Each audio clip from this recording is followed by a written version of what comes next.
Goodbye yesterday, I'm living in the light of a new day. I won't waste another minute in my old ways. Praise the Lord, I've been born again. Goodbye yesterday, the Spirit of the Lord is upon me. I got resurrection in my veins. Praise the Lord, I've been born again. Goodbye yesterday, I'm living in the light of a new day. I won't waste another minute in my old ways. Praise the Lord, I've been born again. Ako po si Francis, isang ama na minsan ay halos mawala ng pag-asa.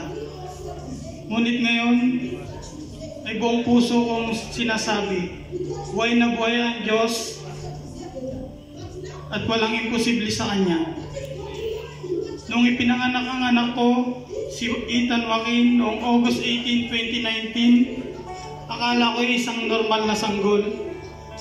Pero ilang araw ang lumipas, bigla akong tinawagan sa ospital. Sabi nila may ubo si baby. Simpleng ubo lang. Pero nang dinala nila sa Philippine Heart Center, nadurog ang puso ko. Ang sabi ng doktor, may butas ang puso ng anak mo. May TGA, transposition of the great arteries. Isang congenital heart defect. Para akong pinagsakan ng langit at lupa. Napaluha ako, napagulgul ako sa iyak.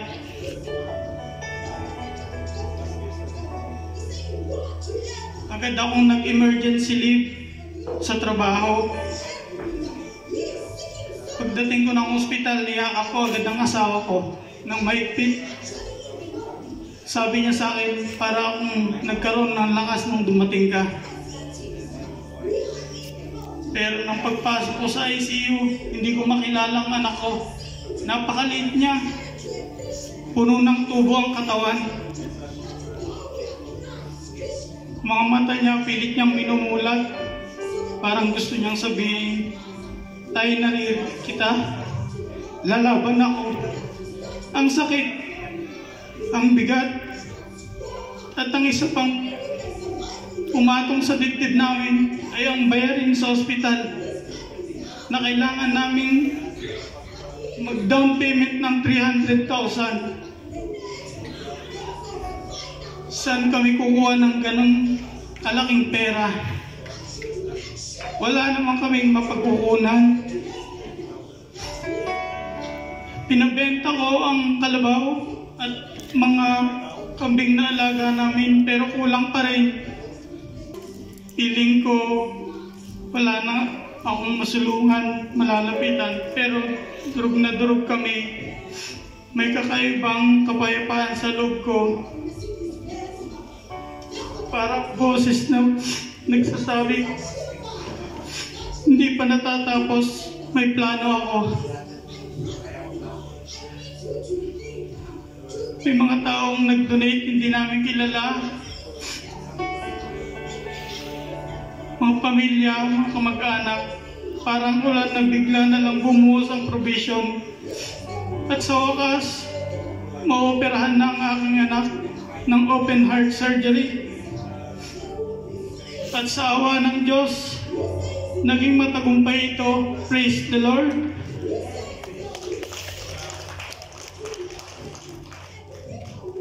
Pero akala namin tapos na ang pagsubok. Lumipas ang panahon. Napansin ng asawa ko, pag tinatawag na sa pangalan ng aming anak, hindi siya lumilingon, hindi siya nagsasalita at ibang kilos niya. Nagpakonsulta kami sa doktor. Ang sabi ng doktor, meron siyang autism spectrum disorder po ang anak nyo. Parang binunot muli ang puso ko. Tumawag ang asawa ko sa akin, umiiyak. Ang sabi niya, bakit ganito? Bakit parang sunod-sunod? Bakit parang siya pa rin? Pero sa gitna ng tanong, sa gitna ng sakit, isa lang ang pinangahawakan namin. Diyos pa rin ang may huling salita. At akala nyo, di pa yan sapat.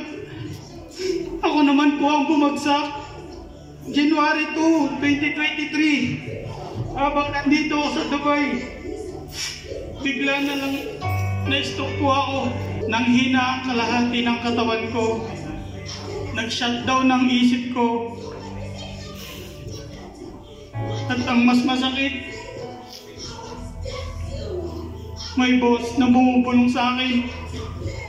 Yan ang kabayaran sa kasamaan na ginawa mo, sa kasalanan na ginawa mo, pinaparusahan ka na. Wala ka ng silbi. At totoo naman, marami akong nagawang kasalanan. Buhay, sugarawal, manginginom, sinungaling. Walang direksyon ng buhay. Walang takot sa Diyos. Pero sa gitna ng kadiliman ng kaluluwa ko, dumating ang liwanag. Habang nasa petrol station po ako, may lumapit sa akin ng babae. Si Ma'am Michelle. Hindi niya ako kilala. Pero bigla niya ako tinanong, pwede ba kitang ipag-pray? Habang pinagdarasal niya ako, parang may mainit na bagay na bumalat sa puso ko. Umiiyak na pala ako.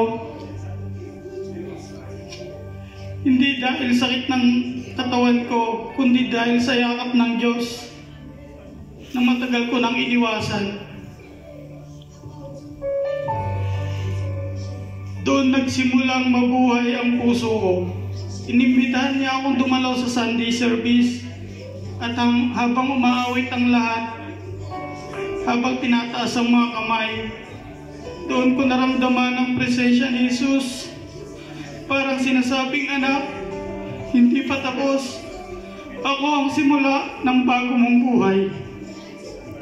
Unti-unting ang Diyos naghilom, pinatawad niya ako. Pinalaya niya ako sa bisyo at pinunan niya ang bawat puwang sa puso ko. At ang anak ko, ngayon po si Ethan Joaquin, ay totally healed.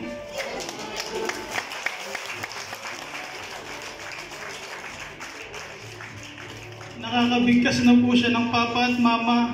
Nakakilala na siya ng hayop at ginagawa niya ang mga tunog. Mula sa batang halos walang buhay, ngayon po ay buhay na buhay. Isang patotoo ng kapangyarihan ng Diyos. Mga kapatid, wala akong espesyal, wala akong kayamanan, wala akong koneksyon. Pero ang meron ako, isang pananampalataya sa Diyos na gumagawa ng himala. At gusto kong sabihin sa inyo, kung ginawa niya ito para sa anak ko, kaya niya rin gawin para sa inyo. Kung ikaw man ngayon ay may dalang sakit, may sugat sa puso, may problema sa pamilya, adiksyon, na gusto mong talikuran, merong Diyos na handang magpatawad, handang magpagaling, handang magbago. Sabi po sa Mark 11:22 hanggang 24, have faith in God, Jesus answered. Truly I tell you, if anyone says to this mountain, go throw yourself into the sea, and does not doubt in their heart, but believes that what they say will happen, it will be done for them. Whatever you ask for in prayer, believe that you have received it and it will be yours. Walang imposible dyan sa Diyos. To God be all the glory. Amen. Amen. Go John. To follow Jesus, no turning back. No Lord,